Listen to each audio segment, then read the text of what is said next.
Adik sila sa Gorbox. Yan ang sinasabing dahilan ni DILG Secretary John Vic Remulla. Ang dahilan kung bakit humantong sa ganitong pag-iisip ang dalawang bata. Ano nga ba ang Gorbox? At ano ang gagawin ng ating gobyerno para maiwasan na ang ganitong mga klasing pangyayari? Pero bago natin pakinggan ang statement ni John Vic Remulla, ay hayaan nyo muna kong ipakilala sa inyo kung ano ang Gorbox.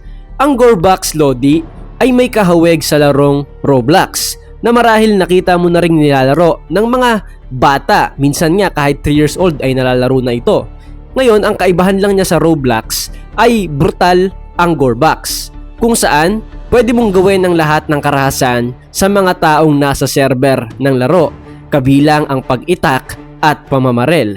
At sinasabi na isa ito sa anggulong tinitingnan kung bakit nalaso ng pag-iisip ng dalawang batang ito at bakit maaaring makalason pa ito sa isip ng marami pang bagong henerasyon. Ngayon, pakinggan natin ang sinabi ni John Vic Remulla patungkol sa larong ito. I don't know what information they have, but the information I have is that avid fan sila ng Gorbox.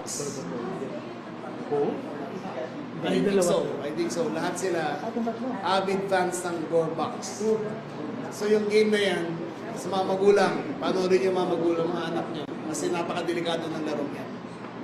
Sir, yung comments po ng mga victims po sa Clover Movie, they're calling po na pati yung magulang is magkaroon ng liability.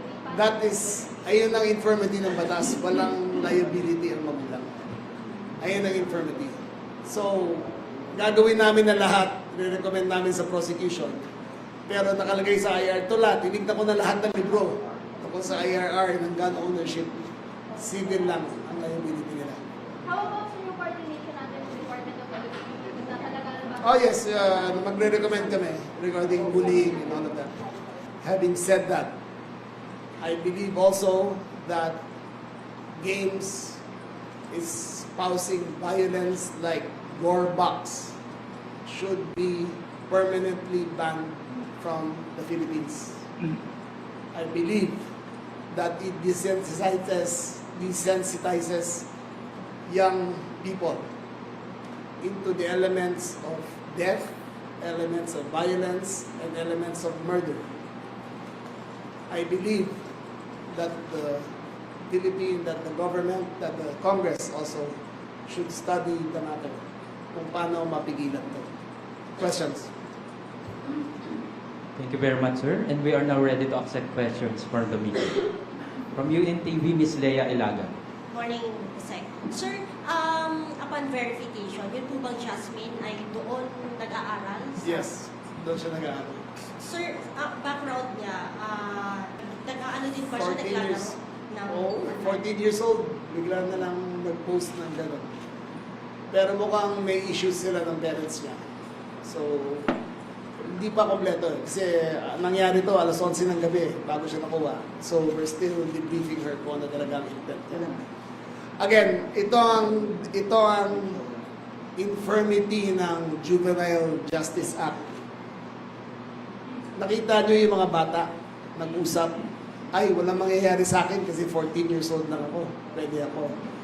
Napansin rin na ng mga kapulisan na ginagamit ng mga drug lords na courier ang mga 14-year-olds. Sila ang ginagamit para walang charge. I recommend strongly to Congress that we work together to come up with a more comprehensive law on juvenile justice. And I cannot, hindi naman ako nagasulat ng batas. Ako itutulong lang para maisulat ang batas ito at may bago. Sir, kung hihingan kayo ng rekomendasyon, anong age dapat? I will have to work with them. I think the age is not important, but cognizance and intent are the most important factors. In this case, yung 14 years old, alam niya na hindi siya ma-charge. Kaya siya ang pumutok ng marami.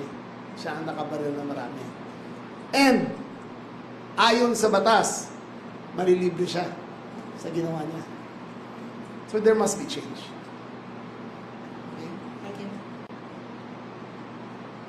Mr. June Veneracion from GMA. Sec, yung bata na 14, nag-post po siya sa Facebook, di ba? Kailan po yung post na yun? Yung araw Nung araw ng Miss Mayon. Oo. Again, salamat kay Senator Bam Aquino. Siya ang nagbigay linaw sa akin, tumawag sa akin, at sabi ko, I will be on it right away. Alas 8 niya tinawag sa akin, alas 11 na puntahan na yung bata. Nahanap na namin. Again, tumawag kayo sa 911. Kung may naririnig kayo na any threat, kung makita kayo na conversation sa Facebook, tumawag kayo kagad sa 911. Yung nangyari sa Tacloban is nobody's fault except the children's, except the 14-year-old and the 15-year-old, and the owners and registered operator of the firearms. Wala naman may gusto mangyari yan. Hindi pwede sisihin ng pulis kasi ando doon kami sa labas, ang mga pulis ay nasa labas. Pero hindi naman nila pwede kapkapin ng bawat pumapasok ng estudyante. Hindi nila pwede buksan ng bag. Hindi rin pwede sisihin ng teacher. Dahil kung ang teacher naman ay sa 2,800 na estudyante, ay paano niyo malalaman na may baril? Pero, I think it should be a collective responsibility ng buong eskwelahan na kung may bullying, ay i-report kagad sa principal. Again, I believe collective responsibility ng buong community yan na kung may bullying, i-report kagad sa principal. Though sabi niyo sa walang access to firearms yung bata at saka yung pamilya niya. Tama po. Yung 14 years old, yes, Oo, wala. yes, yung family niya, wala. Oo. Pero hindi ba kaya siya na-involve yung ginawa ng dalawang naman? That's right. Tingin namin, gusto gumawa ng copycat. Copycat. Copycat. Gusto gumawa ng copycat crime. Ayun ang delikado dito eh. Kasi nga nakikita sa video games na napakadali pumatay ng tao. Tingin nila, ay, ginawa dun. Kaya ko rin to. Please, use 911. Kung may makita kayo na kahit konti lang signs na may troubled youth, kaibigan nyo, kamag-anak nyo, kapatid nyo, anak nyo, kung may makita kayo any possible language sa mga post nila o pag-uusap sa chat group, i-report nyo kagad sa 911. 911 works. Within 5 minutes, dumating ang first responders. Sa lahat naman nangyayari yan, let us be the first responders in this. Call 911. Sec, as it is, mukhang hindi nga talaga siya seryoso. No? Pero yung epekto sa community following the incident Yes. sa nauna, di ba? Hindi mo kasi pwedeng sabihin na hindi siya seryoso.